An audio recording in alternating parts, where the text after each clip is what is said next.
সুপ্রিয় শিক্ষার্থীবৃন্দু, মাস্টার সাহেবের পক্ষ থেকে তোমাদের আন্তরিকভাবে শুভেচ্ছা এবং ধন্যবাদ। আশা করি তোমরা ভালো আছো।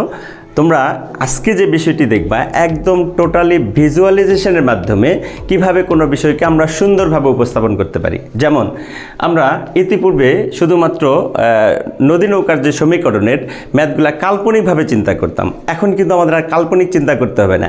একদম বাস্তবিকভাবে যেভাবে প্রমাণ করা যায় বা বাস্তবিকভাবে যে বিষয়গুলি আমরা লক্ষ্য করি সেই অংশগুলি আমরা দেখব। আসো দেখি আমরা কিভাবে কাজটি করতে পারি। যেমন নদী নৌকার বিষয়টা তোমরা লক্ষ্য করতেছো, মনে হচ্ছে কি স্রোত নাই, তাই তো? আমরা যখনই এখানে স্রোতের বেগ দিব, এই যে দেখো স্রোত শুরু হয়ে গেছে নদীতে, ঠিক আছে? এবং আমরা যেটা সবসময়ের জন্য একটা অঙ্ক করে আসি, সেটা হচ্ছে স্রোতের অনুকূলে যদি যায় তাহলে নৌকা এবং স্রোতের বেগ দুটো একসাথে যোগ হয়, আর যদি প্রতিকূলে যায় তাহলে নৌকার বেগ থেকে স্রোতের বেগ বাদ হয়ে যায় এবং নৌকার গতিবেগ কমে যায়। এখন দেখো আমরা এখানে কিভাবে বিষয়টা সংযুক্ত করতেছি।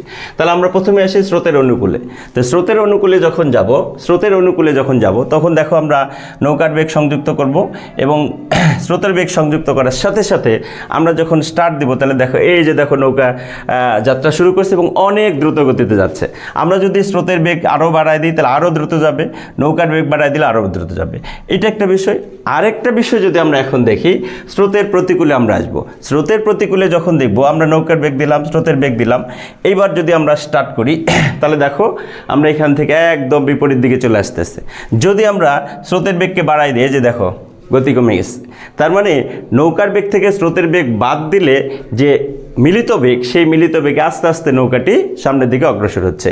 এবার আমরা আসি যে নদীর এক প্রান্ত থেকে অপর প্রান্তে আমরা যাব।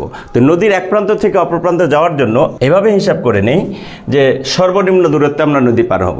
তো সর্বনিম্ন দূরত্বে নদী পার হওয়ার জন্য আমরা যদি নৌকার গতিকে চেঞ্জ করে, অর্থাৎ কোণের মান চেঞ্জ করে নিব, নৌকা নিব, স্রোতের বেগ নিব, নদীর প্রস্থ নিব। এইবার যদি আমরা স্টার্ট করি তাহলে দেখো যে নৌকাটি কোথায় যায় পৌঁছেছে। তাহলে আমরা বিষয়গুলো যদি ক্লিয়ারলি বুঝতে চাই বা সম্পূর্ণভাবে 100% বুঝতে চাই, তাহলে মাস্টার সাহেবের সাথে তোমাদের থাকতেই হবে, বুঝতেই হবে। এবং সবচেয়ে সর্বোপরি যে বিষয়, এই টোটাল বিষয়গুলো কিন্তু ভিজুয়ালাইজেশন করার জন্য টোটাল প্ল্যানটি আমি করেছি এবং ফিজিক্সে যত কিছু থাকবে সব কিছু আমার সান্নিধ্যে তোমাদের কাছে আসবে, এতটুকু বলে। এবং মাস্টার সাহেবের সাথে তোমরা কাজ করবে, আমি তোমাদের সাথে আছি, সবাই একসাথে কাজ করব, এতটুকু বিষয় বলে আজকে আমি শেষ করছি। সকলকে ধন্যবাদ, আবার দেখা হবে তোমাদের সাথে।